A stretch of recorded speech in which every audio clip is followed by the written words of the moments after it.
성경 통독에 참여하는 성도님들, 우리가 벌써 세 번째 세션을 시작하게 됐습니다.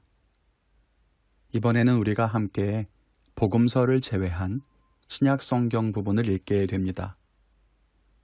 예수님이 이 땅에 오셔서 우리 대신 죽으심으로 모든 사람을 구원하셨죠.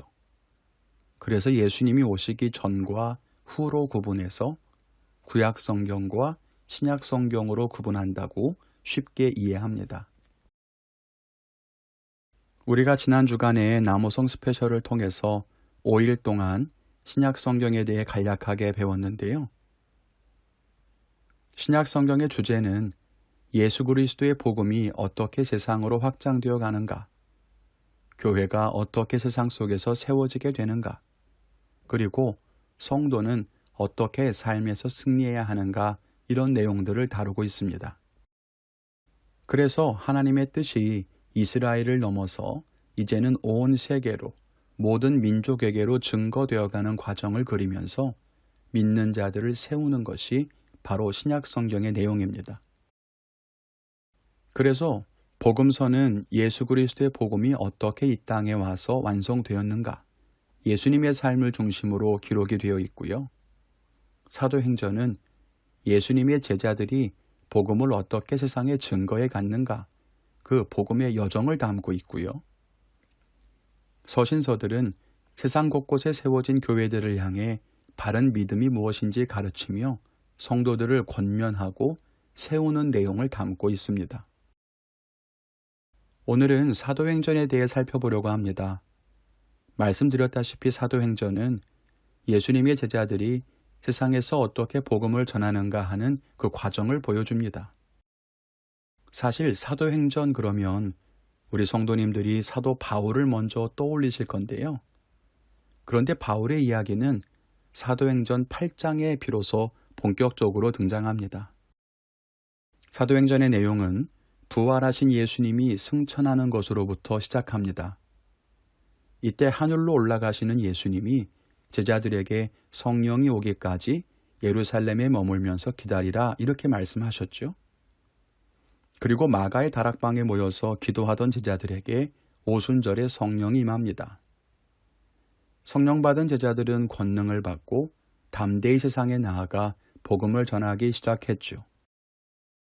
제자들이 전하는 복음을 듣고 회심하는 사람들이 늘어갔고, 회심한 사람들이 점점 모이면서 자연스럽게 교회가 되었습니다. 이렇게 예루살렘 교회를 중심으로 한 유대 지역의 복음 이야기가 사도행전 7장까지 기록되어 있습니다. 그러다가 예수를 믿는 사람들이 늘어가면서 유대교의 박해도 심해졌어요. 결국 박해를 피해서 예루살렘을 떠난 성도들이 유대 바깥 지역에 살면서 복음도 전하고 자기들끼리 모여서 자연스럽게 여기저기에 교회가 세워졌을 겁니다. 그렇게 복음이 확장되어 갔던 거예요.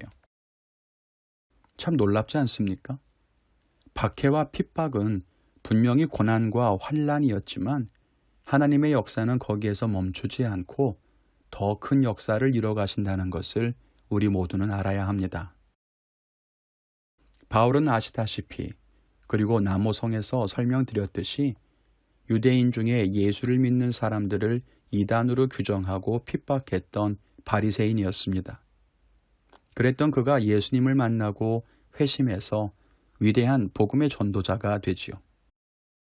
사도행전 전반부가 베드로를 중심으로 한 예루살렘 지역의 교회와 유대 지역에서의 복음의 역사를 담고 있다면, 사도행전의 후반부에서는 이제 바울이 중심이 돼서 유대를 넘어 더 넓은 세상으로 복음을 전하는 이야기가 기록되어 있습니다.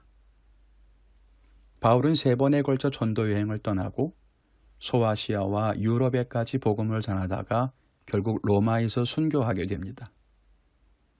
이때 바울과 전도 여행에 함께 동행했던 사람 중 하나가 바로 누가인데요. 이 누가가 사도행전을 기록한 저자입니다. 의사로 알려진 누가는 누가복음과 사도행전을 함께 기록했는데, 누가복음은 예수님이 이루신 구원에 대해서, 사도행전은 제자들이 전하는 복음에 대해서 기록한 것입니다. 성경을 읽으실 때 누가복음과 사도행전을 같이 이어서 읽어보시는 것도 이해에 도움이 되실 겁니다. 사도행전을 성령행전이라고 부르는 사람도 있는데요. 이것은 사도들이 세상에서 복음을 전하고 교회를 세우는 이 과정을 이끄시고 역사하시는 이가 성령 하나님이시기 때문입니다. 그래서 사도행전에는 복음서만큼이나 많은 기적의 역사가 기록되어 있어요. 예수님이 행하신 기적과 같은 일들을 제자들도 행하게 됩니다. 걷지 못하는 사람이 일어나 걷고 귀신이 떠나가고 심지어는 죽은 자가 살아나기도 합니다. 엄청난 일들이 일어나죠. 그런데 사도행전에서 우리는 이런 이적과 기사에만 집중해서는 안 됩니다. 왜냐하면 성령이 행하시는 과정에서 기적이 나타나고 그를 통해 사람들이 회복되고 회심하는 일들이 일어나는 것은 분명 복된 일이에요. 그렇지만 그것이 복음의 역사의 전부는 아니기 때문입니다. 우리가 사도행전을 읽어갈 때 성령의 위대한 역사와 인도하심에 온전하게 순종하며 따라갔던 믿음의 사람들에게 집중해 보는 것도 은혜가 될 겁니다. 사도행전은 예수님의 제자들, 사도들이 복음을 전하는 이야기라고 했죠. 그래서 사도행전에는 많은 사람들이 등장합니다. 예수님의 12 제자들뿐만 아니에요. 믿는 자들을 핍박했던 바울도 나오고 예루살렘 교회에 세워진 7 집사도 등장하고요. 다 복음에 헌신한 사람들이었죠. 그뿐 아닙니다. 바울의 전도 여행에 동행했던 바나바, 마가, 실라, 누가, 디도도 있어요. 또 교회를 세우기 위해 자기의 집과 일터를 아낌없이 내어놓았던 브리스길라와 아굴라, 루디아 같은 사람들도 있었어요. 이런 많은 사람들의 이야기를 보면서 지금 이 시대에 우리는 어떤 삶을 살고 있는가 돌아볼 수 있다면 좋을 겁니다. 예수를 믿고 구원받은 우리는 어떻게 살고 있습니까? 이제 구원은 다 이루었고 천국 갈 자격은 얻었으니까 이제는 사후 걱정 없이 세상에서 즐기면서 살아가면 되는 걸까요? 세상을 사는 동안 보다 편하게 살기 위해 돈도 많이 벌고 높은 곳에 올라가서 사람들의 부러움 받으며 살다가 나중에 죽어서는 천국 가면 되는 걸까요? 그렇지 않아요. 우리에게는 하나님께서 맡기신 사명이 있습니다. 제자들에게 땅끝까지 복음을 전하라고 하신 것처럼 하나님은 우리에게도 같은 사명을 맡기셨습니다. 우리는 아직도 예수를 알지 못한 채 죽어가는 사람들에게 영원한 소망과 생명을 전해주어야 합니다. 그래서 제자들에게 주셨던 성령을 우리에게도 주신 겁니다. 성령을 받으면 권능을 받아요. 이 권능은 세상을 살아가는 데 필요한 능력이 아니라 복음을 전하는 데 필요한 능력입니다. 우리가 받은 권능을 바르게 사용하는 길은 복음을 전하며 하나님의 나라를 위해 살아가는 것일 겁니다. 사도들이 그랬듯이 7 집사와 복음 전도자들이 그랬듯이 또 평범한 일상을 살아갔던 초대교회 성도들이 그러했듯이 말입니다.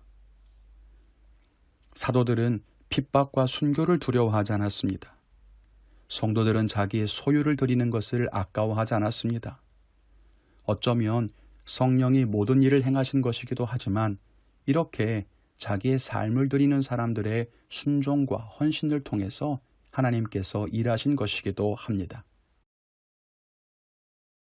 또 하나 사도행전 읽을 때에 하나님의 위대한 반전에 주목해 보면 좋겠습니다.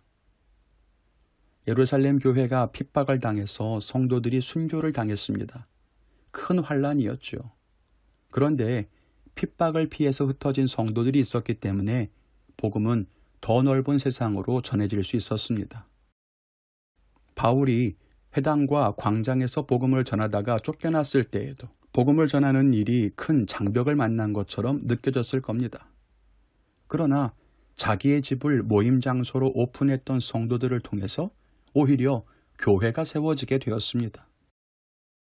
우리 인생에도 어려움이 있고 우리의 헌신과 사역에도 어려움이 있을 수 있지만 하나님은 이 과정에서도 또 어떤 새로운 일을 이루실지 우리는 알 수 없어요. 환난과 어려움이 있습니까? 방해와 장애가 있습니까? 하나님은 우리가 스스로는 행할 수 없는 뜻밖의 일을 통해서 새로운 일들을 행하실 것을 기대하십시오. 우리가 사도행전을 읽으면서 이런 하나님을 만날 수 있기를 바랍니다. 이제 시작되는 사도행전 말씀을 통해서 매일매일 은혜 넘치는 삶을 살게 되시기를 기도합니다. 감사합니다.